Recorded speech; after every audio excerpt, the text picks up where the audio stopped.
भविष्य की दुनिया पूरी तरह बदल चुकी है। अब लड़कियों को शादी के लिए लड़कों की नहीं बल्कि रोबोट्स की जरूरत है, क्योंकि इन रोबोट्स के अंदर इंसानों से भी ज्यादा प्रेम और इमोशन मौजूद है। तो family member, can I be your robot कहानी की शुरुआत श्वेता को दिखाते हुए होती है, जो एक बहुत ही इंटेलिजेंट लड़की है और अपने बॉयफ्रेंड के साथ रहती है। एक दिन उसका इंटरव्यू एक बड़ी रोबोट कंपनी में होती है। उसकी समझदारी और इंटेलिजेंट देखकर बॉस उसे बहुत प्रभावित हो जाता है और आने वाले रोबोट लॉन्च को मैनेज करने की जिम्मेदारी श्वेता को दे देता है। यह सुनकर श्वेता बेहद खुश हो जाती है, लेकिन जब वह घर लौटती है तो उसे पता चलता है कि उसका बॉयफ्रेंड किसी और लड़की के साथ है। असल में वह श्वेता को धोखा दे रहा था। उसका झूठ आज सामने आ जाता है। बॉयफ्रेंड खुद को निर्दोष साबित करने की कोशिश करता है,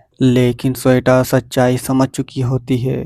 फिर भी वह उससे इमोशनली जुड़ी होने की वजह से कुछ नहीं कहती और चुप हो जाती है। उसकी यह चुप्पी उसके बॉयफ्रेंड को और ज्यादा परेशान कर देती है। वह खुद को गाली देने और मारने की बात करने लगता है। गुस्से और फ्रस्ट्रेशन में वह अपने सिर को फ्रिज पर मारता है और डंबल को खिड़की से बाहर फेंक दिया है। वह डंबल नीचे खड़ी एक कार पर गिर जाती है।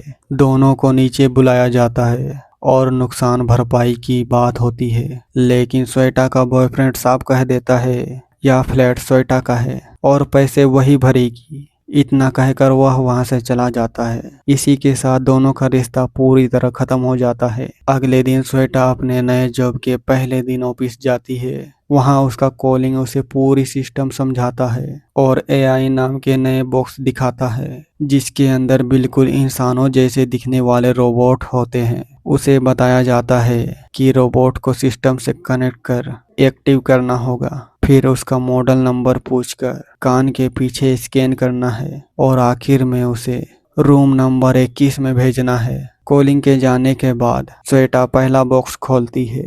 अंदर मौजूद रोबोट को देखकर वह हैरान रह जाती है, क्योंकि वह बिल्कुल इंसानों जैसा दिखता है। एक्टिव होते ही उसकी गर्दन पर दिखने वाला सर्किट गायब हो जाता है।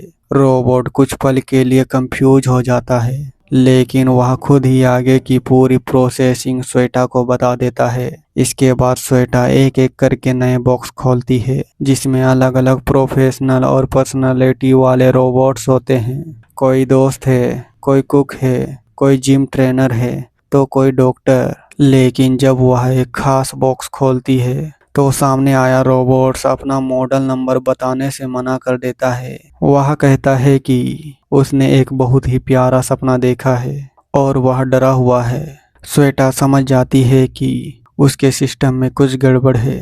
चेक करने पर उसे एरर 104 दिखाई देता है। इस एरर को ठीक करने के लिए रोबोट्स को रिबूट करना जरूरी होता है, जिससे उसकी पुरानी मेमोरी पूरी तरह मिट जाएगी। यह सुनकर रोबोट की आंखों में आंसू आ जाते हैं। फिर भी वह श्वेता के साथ फ्लर्ट करने लगता है।